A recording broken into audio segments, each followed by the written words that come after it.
जय शिवराय मित्रांनो, शाश्वत फार्म आपल्या युट्यूब चॅनलमध्ये आपलं सर्वांचे सहर्ष स्वागत आहे। मित्रांनो, कसं काय चालू आपलं शेळी पालन, बोकड पालन जे काही आपण करत असाल ते व्यवस्थित चालू आहे का? पावसाळ्याचं सीझन आहे, आपल्या जनावरांची काळजी घेणं गरजेचं आहे।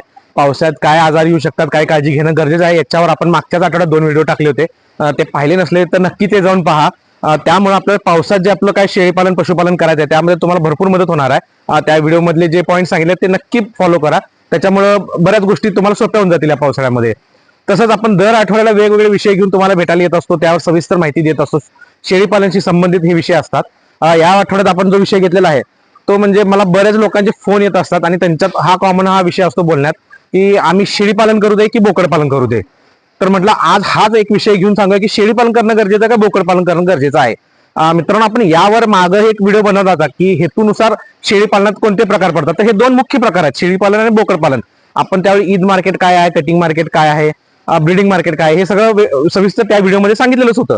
पण आज आपण फक्त शेळी पालन आणि बोकड पालन ह्या 2 गोष्टी वेगळ्या करून त्यांचे फायदे तोटे काय आहेत या गोष्टीवर बोलणार आहोत। मित्रांनो, शेळी पालन किंवा बोकड पालन हे दोन्ही एकाच नाण्याच्या 2 बाजू असं समजलं तर काही हरकत नाही आहे, कारण दोन्हीत पण जे काही फायदे किंवा जे काही तोटे आहेत ते बऱ्याच प्रमाणात त्यांच्यात साम्य आहे।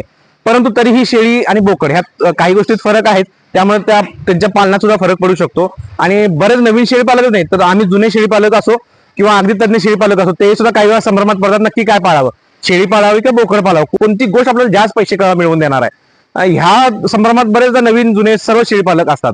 तर मित्रांनो, एक गोष्ट समजून घ्या की या दोन्हीचे फायदे तोटे आहेत। शेळी पालनाचे पण फायदे आहेत, तोटे आहेत, तसेच बोकड पालनाचे फायदे आहेत, तोटे आहेत। त्यामुळे कोणता एकाला आपण बेस्ट म्हणून कोणत्या एकाला नाव ठेवू शकत नाहीये। आपल्याला आपल्या जवळचं मार्केट पाहावं लागणार आहे। मी नेहमी म्हणतो मार्केट सर्व्हे करा, मार्केटमध्ये फिरा, आजूबाजूला काय चाललंय याचा अभ्यास करा। ह्या गोष्टी जर केल्या तर तुम्हाला लक्षात येईल की शेळी पालन केलेलं फायद्याचं पडणार आहे तुमच्यासाठी का बोकड पालन केलेलं फायद्याचं पडणार आहे। काही लोकांना मित्रांनो, जे जुने शेळी पालक आहेत त्यांना शेळी पालन करताना नुकसान सोसावं लागलेलं आहे, मग त्यांनी बदल करून बोकड पालन करायला चालू केलं आणि त्यात त्यांना फायदा झालेला आहे। तर काही अशी आहेत जे सुरुवात त्यांनी बोकड पालनापासून केली पण त्यांना नाही जमलं, त्यात नुकसान आलं, त्यांनी परत शेळी पालन चालू केलं आणि शेळी पालनात आज ते चांगलं करतायत। म्हणून मी म्हणतो यात कुठलंही एक वाईट किंवा कुठलंही एक चांगलं असं कधीच म्हणू नका मित्रांनो। मीही या व्हिडिओमध्ये तसं म्हणणार नाहीये आणि माझे जे नवीन शेळी पालक आहेत त्यांना सुद्धा मी हे सांगतो की एकाला वाईट किंवा एकाला चांगलं म्हणू नका, दोन्हीचे फायदे तोटे समजून घ्या, मग तुम्ही निर्णय घ्या की तुम्हाला काय करायचं।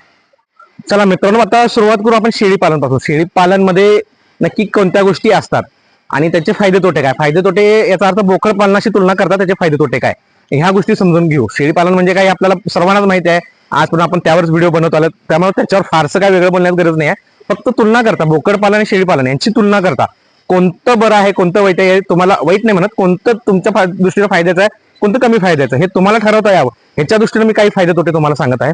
आणि शेळी पालन हे सर्व मुख्यतः आपण ब्रीडिंगसाठी करतो। ब्रीडिंग म्हणजे काय तर बीजोत्पादन। बीजोत्पादन म्हणजे जी आपण शेळीची पिल्लं वगैरे करडे वगैरे जन्माला येतात त्यांची विक्री करतो, पुन्हा त्यांना सांभाळण्यासाठी, पुन्हा त्यांच्यापासून करड्याची पिल्लं घेण्यासाठी येतात। आणि शेळी पालन हे मुख्यतः ब्रीडिंगसाठीच केलं जातं, बरेचदा ते कटिंगसाठी पण केलं जातं, म्हणजे शेळीची जी करडं तयार होतात त्यांना कटिंगसाठी कापण्यासाठी विकली जातात। मग ते त्यात पाट असो बोकड असो याच्यात काय फरक केला जात नाही, ते सर्व सकट कटिंगसाठी विक्री केली जातात। आणि शेळी पालनमध्ये होतं काय मित्रांनो, मुख्यतः आपण बाजारातून शेळी विकत आणतो, मग ती गाभण असेल किंवा पिल्ला सोबतची शेळी असेल किंवा काही वेळा पाठ सुद्धा आणतो आपण, ती मोठी करून आपल्या इथं तिला शेळी करून गाभ घालून तिच्यापासून करडं जन्माला घातली की आपण ती विकतो बाहेर। अशा पद्धतीने शेळी पालनचं सर्व काही चालत असतं। मग ह्याच्यातले फायदे काय आहेत तर शेळी पालन मध्ये जे ब्रीडिंग सेटअप आहे, ब्रीडिंग मध्ये जे काम करतात त्यांना, ब्रीडिंग मध्ये जे पिल्ल करडं विक्री होतात त्यांना सर्वात जास्त दर मिळत असतो। मी मागे एका व्हिडिओमध्ये म्हटलं होतो ब्रीडिंग साठी मिळणारा दर हा सर्वात जास्त आहे। त्यामुळं जे काय आपण शेळी पालनात शेळीला सांभाळतो त्यापासून करडं मिळतात आपल्याला, त्यांची सांभाळणूक करून ती 4-5 महिन्याची झाली किंवा वर्षात झाली, जो काय आपला कालावधी असेल त्यांना त्यावेळेला आपण विकतो आणि त्यापासून मिळणार उत्पादन हे इतर जे आपले शेळी पालनातले प्रकार आहेत, बोकड पालन असो, ईदसाठीचं पालन असो, त्याच्यापेक्षा याच्यात ब्रीडिंग मध्ये उत्पादन जास्त असतं, पैसे जास्त मिळतात, चांगले मिळतात। तसंच ब्रीडिंग मध्ये शेळ्यांना होणाऱ्या करडांना जे आपण विक्री करतो त्यांना विकण्याचे असं ठराविक वय नसतं, बरेचदा अगदी लहान करडे ही विक्री होतात, काही वेळेला मोठे झालेले शेळ्या, मोठी बोकडं अशी विक्री होतात। त्यामुळे ह्याच्यात एक आपल्याला फ्लेक्झिबिलिटी राहते की आपण कोणत्याही पाहिजे त्या वयात आपण शेळी खरेदी किंवा विक्री करू शकतो। तसंच याच्यामध्ये आपण एक शेळी जर खरेदी करून आणली तर तिच्यापासून बरेच वेत मिळतात आपल्याला, प्रत्येक वेताला तिने 1-2 जरी करडं दिली तरी बरीच करडं मिळतात आपल्याला। त्यामुळे एक शेळी आपल्याला खूप सारी करडं देऊन जाते आणि त्याच्यामुळे एका शेळीपासून बऱ्यापैकी उत्पन्न आपल्याला मिळत असतं। आणि ही करडं आपल्या घरी जन्माला येत असल्यामुळं त्यांच्यावर आपला लिमिटेड खर्च होत असतो. बाजारातून विकतो आणलेल्या खरड्यांपेक्षा ह्या खरड्यांवरचा खर्च हा कमी असतो. त्यामुळे त्यांना विकून येणार उत्पादन हे नक्कीच जास्त असतं. आणि मेन मुख्य म्हणजे आपल्याला घरची करडे मिळत असताना बाजारात खरेदी करण्यासाठी जाण्याची गरज नाही. हे आपल्या शेळी पालनाचे फायदे आहेत. आता मित्रांनो, शेळी पालनातले तोटे काय आहेत बघूया. तर शेळी पालनातला सर्वात मुख्य तोटा म्हणजे त्याच्यावर पूर्ण वेळ लक्ष देणे गरजेचे असते. किमान एक माणूस या शेळी पालनामध्ये गुंतून राहतो. त्या शेळ्यांच्या इथं कायम त्याची उपस्थिती असणे, जास्तीत जास्त वेळ उपस्थिती असणे, अगदी मी 24 तास म्हणत नाही, पण जास्तीत जास्त वेळ तिथं कोणाची तरी उपस्थिती असणे गरजेचं असतं. कारण काय असतं, तर शेळ्यांचा माज ओळखावा लागतो किंवा त्यांना वेळेवर गाब घालावं लागतं, किंवा शेळ्या जेव्हा विणार असतात, जेव्हा त्यांना पिल्ल होणार असतात, त्यावेळेला आपलं लक्ष असणं गरजेचं असतं. त्यामुळं एखादी व्यक्ती ह्या शेळी पालनात कायमस्वरूपी गुंतून राहिलेली असते. तसंच शेळ्यांच्या मध्ये त्यांच्यात मारामारी होणं, गाभडणं किंवा वेळेवर गाब न जाणं, काही वेळेला दोन वेतामध्ये अंतर फार मोठं होणं, फार वाढणं, हे सुद्धा नुकसान होण्याची कारण आहेत ही जी काही बोलतोय. त्यामुळे शेळी पालनात काही वेळा ह्या गोष्टीमुळे नुकसान होत असतं. तसंच ज्या वेळेला शेळीला करडं होत असतात त्यावेळेला करडांची पहिला 2 ते 3 महिने ही चांगली काळजी घ्यावी लागते. सुरुवातीचे 15 दिवस तर अतिशय महत्वाचे असतात. त्याच्यानंतर पुढचे 2-2.5 महिने सुद्धा काळजी घेणं गरजेचं असतं, जेणेकरून आपले करडं चांगली तयार होतील आणि विक्री उद्या त्यांची चांगल्या पद्धतीने होऊन चांगले पैसे मिळतील. त्यामुळं शेळी पालनातला हा मुख्य घटक आहे की करडांची जपणूक व्यवस्थित झाली पाहिजे. त्यामुळे हा एक मी तोटा समजतो शेळी पालनामध्ये, की त्याच्यावर आपल्याला लक्ष द्यावं लागते, त्या गोष्टी आपल्याला मेहनत करावी लागते. आता मित्रांनो पाहूया महत्वाचं म्हणजे बोकड पालन. बोकड पालन म्हणजे काय, तर बाजारातून ठराविक एका वयाची बोकडं आणणे, त्यांना काही कालावधीसाठी सांभाळणे आणि पुन्हा त्यांना एक ठराविक वय झालं की त्याच्या आपण ज्या हेतूसाठी सांभाळतो त्या हेतूसाठी विकून टाकणे. मग या बोकड पालनामध्ये 2-3 हेतू असतात मित्रांनो. एक तर आपण यात्रा, जत्रा, कंदुरी ह्या गोष्टींसाठी बोकड आणतो आणि विकतो, किंवा ईदसाठी बोकड पालन करतो, किंवा कटिंगसाठी सरळ सरळ आपले जे कटिंगची दुकानं असतात त्या दुकानात विक्री करण्यासाठी बोकड पालन केलं जाऊ शकतं. बरेच लोक करतात. त्यामुळे ह्या 2 ते 3 गोष्टींसाठी हेतू डोळ्यासमोर ठेवून आपण बोकड पालन करू शकतो. ह्याच्यामध्ये विक्री करताना हे जे 3 हेतू आहेत त्याच्यामध्ये प्रत्येक वेळेला हेतू विक्री करताना बोकडांचं वय हे वेगळं वेगळं गरजेचं असतं. कटिंगमध्ये जे बोकडांचं वय लागतं ते वेगळं असतं. यात्रा, जत्रा, कंदुरी वगैरेसाठी जी बोकडं असतात त्यांची वय किंवा वजन हे एक वेगळं असतं आणि ईदसाठी वेगळं असतं. या गोष्टी आपण आपल्या पहिल्याच्या व्हिडिओमध्ये बरंच बोललेलो आहोत. तुम्ही ते व्हिडिओ नक्की पहा की कोणत्या हेतूसाठी कोणतं वय आणि कोणतं वजन असणं गरजेचं आहे. तर आता बोकड पालनाचे फायदे काय आहेत ते पाहू आपण मित्रांनो. सर्वात महत्वाचा फायदा, जो शेळी पालनाचा सर्वात मोठा तोटा होता, तो इथं सर्वात मोठा फायदा आहे. ते म्हणजे ह्याच्यावर पूर्ण वेळ लक्ष देण्याची गरज नसते. बोकड पालनामध्ये पूर्ण वेळ एखादी व्यक्ती गुंतून राहण्याची काहीही गरज नाही आहे. तुम्ही जर त्यांचं आहार नियोजन म्हणजे त्यांची फीड मॅनेजमेंट जर व्यवस्थित लावली, त्यांचं 2 वेळा 3 वेळा जे तुम्ही खायला देणार आहे ते वेळेवर पडलं त्यांच्यासमोर, त्यांचं जे खुराकचं वेळ आहे ती जर तुम्ही पाळली, तर फारसं बोकडांच्याकडे लक्ष देण्याची गरज नाही. माज ओळखणे, त्यांना गाभ घालवणे असे काहीही याच्यात टेन्शन नसतं. त्यामुळे बोकडांच्या बाबतीत पूर्ण वेळ माणूस गुंतून राहण्याची काय विशेष आवश्यकता नाही. तुम्ही इतर तुमचे उद्योग करत करत बोकड पालन नक्कीच करू शकता. तसंच मित्रांनो, बोकडांच्या बाबतीत एक गोष्ट आपण बघितली, शेळीपेक्षा बोकडं वजन वाढ लवकर घेतात, त्यामुळे ते लवकर विक्रीसाठी येतात. त्यामुळे आपल्यावर त्यांच्यावर घेण्याची जी मेहनतीचा कालावधी हा फार कमी असतो. त्यामुळे लवकर ते विक्रीला आल्यामुळे आपण लवकर त्यांच्यापासून उत्पन्न मिळवू शकतो. तसंच बोकडांच्यावर शेळीच्या मानाने औषध उपचार कमी असतात. शेळीला गाभण काळातल्या अडचणी असतात, गाभ विल्यानंतरच्या अडचणी असतात, किंवा आणि काही बऱ्याच शेळीसाठी वेगळे औषधोपचार करण्याची गरज असते. त्या मानाने बोकडांच्यावर तसे औषधोपचार करण्याची गरज नसते. सर्दी, ताप, खोकला, हगवण ह्या गोष्टी कॉमन आहेत. या गोष्टी दोन्हीत पण येत राहतात. त्याच्यावर दोन्हीत ही काळजी घेणं किंवा लसीकरण म्हणा, या लसीकरण दोन्हीतही करणं गरजेचं आहे. दोन्हीतही जर तुम्ही लसीकरण व्यवस्थित करत असला तर आजार पण फार कमी येतात आपल्या ह्याच्यात. त्यामुळे ते खर्च दोन्हीतही कॉमनच समजू आपण. त्याच्यानंतर सर्वात महत्वाचा मुद्दा म्हणजे बोकड पालन जर आपण करत असू तर बोकडांच्या 2 ते 3 बॅचेस कमीत कमी आपण एका वर्षात काढू शकतो मित्रांनो. म्हणजे तुम्ही एक 10 ते 15 बोकडांची एक बॅच आणत असला आणि 3 महिने 4 महिने सांभाळत असला आणि त्याच्यानंतर ती विक्री करत असला, तर अशा 2 ते 3 बॅचेस कमीत कमी तुम्ही करू शकता एका वर्षात. त्यामुळे शेळ्यांच्या पेक्षा याच्यात रोटेशन थोडं जास्त फिरतं. जास्त वेळेला आपण विक्री करत असल्यामुळे जास्त उत्पन्न पण मिळवू शकतो. त्यामुळे बोकड पालनाचा दुसरा विचार करत असाल तर ह्या गोष्टी तुम्ही लक्षात घेणं गरजेचं आहे. मित्रांनो, आता आपण बोकड पालनाचे तोटे काय आहेत हे पाहूया. त्याच्यात सर्वात मोठा तोटा म्हणजे बोकड पालन हे मुख्यत्वे करून कटिंग मार्केटसाठी केलं जातं आणि कटिंग मार्केटमध्ये हे मी पूर्वी सुद्धा सांगितलं, कटिंग मार्केटमध्ये रेट हा सर्वात कमी मिळतो. जे काय आपण शेळी पालनात वेगवेगळ्या मार्केटमध्ये काम करतो त्यातला सर्वात कमी रेट हा कटिंग मार्केटमध्ये असतो. त्यामुळे आपल्या बोकडाने येणारी किंमत ही बऱ्यापैकी कमी मिळत असते. बोकड पालनामधला हा एक अडचण आहे. हा, तुम्ही ईद साठी करत असाल तर थोडा रेट चांगला येत असतो. ईद मार्केटमध्ये कटिंग मार्केटपेक्षा चांगला रेट येतो आणि ब्रीडिंग पेक्षा कमी रेट येतो, हे मी मागे सुद्धा सांगितलेलं आहे. पण ईद मार्केटचा एक प्रॉब्लेम आहे की ते शाश्वत मार्केट नाही आहे. ह्यावर सुद्धा मी आपल्या ईद मार्केटवर 3 व्हिडिओ बनवले आहेत. त्या 3 व्हिडिओमध्ये मी व्यवस्थित ईद मार्केट समजावून सांगितलं आहे की ईद मार्केट कसं करावं, काय करावं आणि ते का बेभरवशाचं आहे. एखादं वर्ष ईद मार्केट चांगलं होतं, चांगले पैसे मिळवून देऊन जातं आणि दुसऱ्या वर्षी एकदम कमी कमी होऊन जातो दर. एक थोडक्यात शेअर मार्केट असल्यासारखं, एक कधी वर जाईल कधी खाली येईल याची शाश्वती नाही आहे ईद मार्केटच्या बाबतीत. आता सध्या 2024 ची जी ईद झाली आहे, माझ्या बऱ्याच बांधवांना अनुभव आलेला आहे की ईद मार्केटमध्ये यावर्षी बरोबर काही आपलं चांगले रेट काय आलेले नाही आहेत यावर्षी ईद मार्केटमध्ये. त्यामुळे बऱ्याच जणांची निराशा झालेली आहे. असं ईद मार्केटमध्ये होऊ शकतं. त्यामुळे हा एक तोटा आहे बोकड पालनाचा. तसेच आपण आता बोकड पालनामध्ये ज्या 2-3 गोष्टींसाठी विक्री करणार आहोत, समजा जत्रा यात्रा कंदुरी यासाठी करणार आहोत, किंवा ईदसाठी करणार आहोत, किंवा कटिंगसाठी करणार आहोत, या तिन्ही मध्ये बोकडांची वजन किंवा वय हे वेगवेगळ्या प्रकारचे लागतात.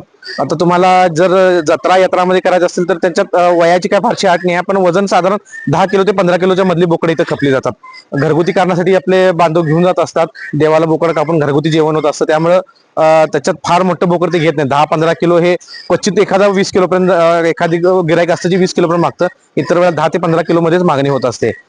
तसंच जे कटिंग मार्केट आहे, जे आपल्या दुकानात खाटिंग बांधवांना आपण देतो बोकडं कापण्यासाठी, त्यांचं सुद्धा रिक्वायरमेंट असे की 15 किलो ते 25 किलो या मधली बोकडं ते घेत असतात.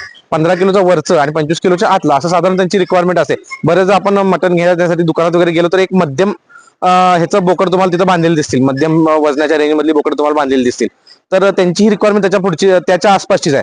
तर 25 किलोच्या पुढची बोकडं ते घेत नाहीत, कारण त्याच्या पुढची बोकडांना साधारण जून आहे, मटण जून आहे, मोठ्या बोकडाचा आहे असं समजलं जातं. ते पसंती दिली जात नाही गिरायकाकडून. त्यामुळे खाटिक बांधव हे 25 किलोच्या आतच आणि 15 किलोच्या वरच बोकडांना पसंत देतात. तेच ईद मार्केटमध्ये थोडंसं उलट आहे की 25 किलोच्या पुढं त्यांना गिरायक चांगलं चालू होतं. 50 किलो पर्यंत हे चांगलं गिरायक असतं, 25 ते 50च्या मध्ये. आणि 50च्या पुढे परत थोडंसं गिरायक कमी होतं, त्याला सुद्धा काही प्रमाणात गिरायक असतं, पण 25 ते 50 मध्ये उत्तम गिरायक असतं. मग आपण जर बोकड पालन करणार असो तर ह्यातलं कोणत्या हेतूसाठी करणार आहोत हे आपल्याला पहिला फिक्स पाहिजे. आणि त्यावेळेला ज्या हेतूसाठी करणार त्यावेळेला आपले त्या रेंज मधली बोकड तयार असणं गरजेचं आहे. बरेचदा कसं होतं, आपलं बोकड ईद आलेली आहे पण बोकड तयार झालेले नाही आहेत, किंवा गिरायकांना ज्या रेंज मध्ये पाहिजे त्याच्यापेक्षा कमी रेंजचं आपल्याकडे बोकड आहे, मग ते विक्री होत नाही व्यवस्थित. तसंच यात्रा जत्रासाठी काय काय वेळेला 10 ते 15 किलो मध्ये मागणी असते आणि आपल्याकडे 20, 25, 30 किलोची बोकडं असतात. त्यावेळेस ती बोकडं खपली जाऊ शकत नाहीत. त्यामुळं हा एक बोकड पालनामधला एक तोटा म्हणा किंवा काय म्हणा, की आपल्याला जिथं आपल्याला विक्री करायचं त्याला डोक्यात ठेवून बोकड तयार करावे लागतील. आणि त्यावेळेला ज्यावेळेला विक्री करायची त्यावेळेला ते बोकड त्या रेंजमध्ये असणं गरजेचं आहे आणि ते त्यावेळेला विक्री होणं गरजेचं आहे. जर समजा काही कारणाने विक्री झाली नाही आणि बोकड त्याचं वजन वाढवून घेतलं तर परत पुन्हा विकण्यासाठी त्याला अडचणी येत राहतात. आणि मित्रांनो, बोकड पालनात शेवटी एक सर्वात महत्त्वाचं आहे की खरेदी काळजीपूर्वक केली पाहिजे. कारण बोकडं तर आपण बाहेरूनच विकत आणणार आहोत. एवढी मोठी बोकडं, एवढ्या मोठ्या प्रमाणात बोकड आपल्याला एका ठिकाणी मिळणार नाहीत, वेगवेगळ्या ठिकाणावरून आणणार आहोत. मग त्यावेळेला बोकड काळजीपूर्वक बघून आणलं पाहिजे. सुरुवातीला आपण त्यात फसलो जातो बरेचदा, पण हळूहळू का होईना आपला अनुभव येऊन आपण चांगली बोकड खरेदी करणं गरजेचं आहे. जे बोकड रोगट नसतील, जे वजन वाढ देण्यासाठी सक्षम असतील, अशा पद्धतीचे बोकड आपण आपल्या बोकड पालनासाठी निवडणं गरजेचं आहे. त्यामुळे ही सुद्धा काळजी ही बोकड पालन करत असताना घेणं फार गरजेचं आहे मित्रांनो. आणि त्यामुळे मी शेवटी बोकड पालन आणि शेळी पालन यांच्यावर बोलताना एक गोष्ट सांगेन की शेळी पालनाच्या तुलनात बोकड पालनाचा जर विचार केला तर बोकड पालनात जर फायदा दिला तर शेळी पालनापेक्षा फार मोठा फायदा देऊ शकतं. आणि जर तोटा झाला तरी सुद्धा शेळी पालनापेक्षा फार मोठा तोटा देऊ शकतं. शेळी पालनात असं नाही की फार एकदमच मोठा तोटा झाला किंवा एकदमच फार मोठा फायदा झाला, असं शेळी पालनात होणार नाही आहे. एक मध्यम रेंजमध्ये आपल्याला त्याच्यात फायदा किंवा तोटा होत असतो. फायदा झाला तरी सुद्धा मध्यम असतो, तोटा झाला तरी फार मोठा तोटा नसतो, एक मध्यम तोटा असतो. त्यामुळे शेळी पालन हे समतोल साधणार एक व्यवसाय आहे. तसंच बोकड पालन हे काळजीपूर्वक केलं, चांगल्या पद्धतीने केलं तर फार मोठा फायदा देऊ शकतं. पण त्यात काही चुका झाल्या तर तोटा सुद्धा फार मोठा होऊ शकतो. त्यामुळे ह्या गोष्टीचा विचार करा आणि मगच तुम्ही शेळी पालन किंवा बोकड पालन हे ठरवा. मित्रांनो, व्हिडिओच्या शेवटीला मी एक माझा सल्ला देईन अशा मित्रांना ज्यांना अजूनही थोडंसं संभ्रम आहे मनात, कन्फ्युजन आहे मनात की बाबा शेळी पालन करावं का बोकड पालन करावं. हा सल्ला फक्त त्याच लोकांसाठी आहे की ज्यांना दोन्हीपैकी एक निवडायचा आहे किंवा दोन्हीपैकी एक काहीतरी करायचं आहे आणि अजून त्यांचं फिक्स होत नाही काय करायचं आहे, त्यांच्यासाठीच आहे. ज्यांच्या डोक्यात आयडिया क्लिअर आहे की बाबा आपल्याला शेळी पालनच करायचं आहे किंवा आपल्याला बोकड पालनच करायचं आहे, त्याने आपल्या आपल्या मार्गाने जावं, काही अडचण नाही आहे. ज्यांच्या मनात संभ्रम आहे त्यांच्यासाठी एक सल्ला म्हणून सांगत आहे. मित्रांनो, तुम्ही एक 1.5 ते 2 वर्ष दोन्ही करा, म्हणजे शेळी पालनही करा आणि बोकड पालनही करा. मी असं का म्हणतोय तर दोन्हीचा अनुभव घ्या मित्रांनो. तुमच्याकडे एक 20 प्राणी सांभाळण्याची ताकद असेल किंवा एक कॅपॅसिटी तुमची 20 प्राणी सांभाळण्याची असेल तर एक 10 प्राण्यांचं शेळी पालन करा. 10 शेळ्या किंवा 9 शेळ्या, एक बोकड आणि एक 10 बोकड, नुसतेच बोकड जे आपलं कटिंग साठी सांभाळायचे. अशा पद्धतीनं एक व्यवसाय सुरू करा. फारसं काय नुकसान होणार नाही याच्यात. 1.5-2 वर्ष शिकण्यासाठी देतो असं समजा. तुम्ही 10 शेळ्या सांभाळा आणि 10 बोकडही सांभाळा. ही जी 10 बोकडं आहेत ही ठराविक काळासाठी सांभाळायची, परत विक्री करायची, परत नवीन 10 आणायची, परत विक्री करायची. इकडच्या बाजूला शेळ्या ज्या 10 आहेत त्यांच्यापासून त्यांना भरवण्यासाठी एखादा बोकड ठेवायचा ब्रिडिंगसाठीचा. त्या शेळ्या भरवायच्या, त्यांची करडं घ्यायची, त्यांना मोठं करायचं, त्यांना विकायचं. अशा पद्धतीने शेळी पालनाचा एक 2 वर्ष अनुभव घ्या. बोकड पालनाचा 1-2 वर्ष अनुभव घ्या. कमीत कमी 1.5 ते 2 वर्ष मी म्हणतोय, कारण एका वर्षात कुणाचा हे अंदाज येत नाही मित्रांनो. शेळ्या गाभ जाऊन पिल्लं होऊन करडं विक्रीला यायला 1 वर्ष होऊन जातं, कळत नाही आपल्याला कसं 1 वर्ष गेलं. त्यामुळे एका वर्षात काही खेळ होत नाही. कमीत कमी 1.5 ते 2 वर्ष खरं तर द्यायला पाहिजेत. 2 वर्ष हे दोन्ही तुम्ही करा. दोन्हीचं नोंदी ठेवा व्यवस्थित. दोन्हीवर किती खर्च झालाय, किती उत्पन्न झालं, किती दिवसात करडं विक्रीला आली, किंवा बोकडं किती रेट काय रेटने आणली होती, त्यांच्यावर काय खर्च केला आणि ती काय रेटने गेली, या पत्तीचा जरा जमा खर्चाचा नोंद ठेवा. दोन्हीमध्ये मेहनत तुम्हाला कुठं जास्त घ्यायला लागली, बोकडांच्यावर जास्त लक्ष द्यायला लागलं, जास्त मेहनत घ्यायला लागली का शेळ्यांच्या बाबतीत ते जास्त करावं लागलं, याची कुठेतरी नोंद ठेवा. आणि 2 वर्ष झाल्यानंतर ह्या नोंदी पहा. तुम्हाला लक्षात येईल की बाबा आपल्याला कशात उत्पन्न चांगलं मिळालंय, कशात मेहनत जास्त लागलेली आहे, किंवा उत्पन्न कमी झाले, कमी मेहनतीमध्ये कमी उत्पन्न मिळाले, जास्त मेहनतीमध्ये कमी उत्पन्न मिळाले, तर कमी मेहनत घेऊन जास्त उत्पन्न मिळाले. हे सर्व काही गोष्टी तुमच्या लक्षात येईल. तुम्हाला काय परवडा लागले ह्या दोन्हीपैकी हे तुमच्या ऑटोमॅटिक 2 वर्षात लक्षात येऊन जाईल. 2 वर्षापेक्षा थोडं जास्त दिला तर अजून चांगल्या पद्धतीने लक्षात येईल. पण हे तुमच्यावर आहे. कमीत कमी 2 वर्ष द्या असा माझा सल्ला आहे. आणि सोबतच तुम्हाला 2 वर्षात तुमच्या आजूबाजूच्या मार्केटचा सुद्धा अनुभव अंदाज येऊन जाईल की बाबा आपल्या मार्केटमध्ये काय मागणी आहे. मित्रांनो, बरेचदा आपल्या जे खेडेगाव असतं, गावाकडचा भाग असतो, तिथं वेगवेगळ्या कारणासाठी वर्षातले काही वेळेला बोकडांची मागणी फार मोठी असते. समजा यात्रा आल्या, जत्रा आल्या, बोकडांची मागणी वाढते. उर्स आले, उर्साच्या वेळेला बोकडांची मागणी वाढते. गावात काही कार्यक्रम असेल त्यावेळेला बोकडांची मागणी वाढते. इलेक्शन आले, बोकडांची मागणी वाढते. असं जर तुमच्या गावात वारंवार बोकडांची मागणी होते असं तुमच्या लक्षात येत असेल तर तुम्हाला तिथं 100% बोकड पालन परवडते असं लक्षात येईल हळूहळू. समजा ह्याच्या उलट काही ठिकाणी बोकडांची मागणी फारशी नसते, तिथं ब्रीडिंगसाठी शेळी पालन जास्त प्रमाणात केलं जातं त्या भागातच. आता समजा आता बिटलचं एक आमचं ट्रेंड आलाय. समजा बिटल शेळी पालन बरेच लोक चालू करायला लागलेत, तर गावात एखादं बिटल शेळीचं फार्म चालू केला की ते बघून बाकीचे सगळेजण बिटल शेळ्या घ्यायला चालू करतात. म्हणजे तिथे एक ब्रीडिंग सेटअप, शेळी पालन करण्याचा एक ट्रेंड त्या गावात येतो. त्यामुळे तिथं बोकडांची मागणी त्यावेळी कमी होते. मग तुमच्यासाठी तो एक ऑपॉर्च्युनिटी असते की बाबा सगळेजण बिटल शेळीचा फार्म चालू करायला, तर आपला पहिला जर बिटल शेळीचा फार्म आहे तर आपण त्यांना पिल्लं विकू शकतो. अशा पद्धतीने तिथं काय आहे का बघा. ह्या दोन्ही गोष्टींचा अनुभव घ्या. 2 वर्ष द्या स्वतःला आणि ह्या उद्योगाला. तुम्हाला 2 वर्षात लक्षात येईल बाबा तुम्हाला बोकड पालन व्यवस्थित जमा लागले का शेळी पालन जमा लागले.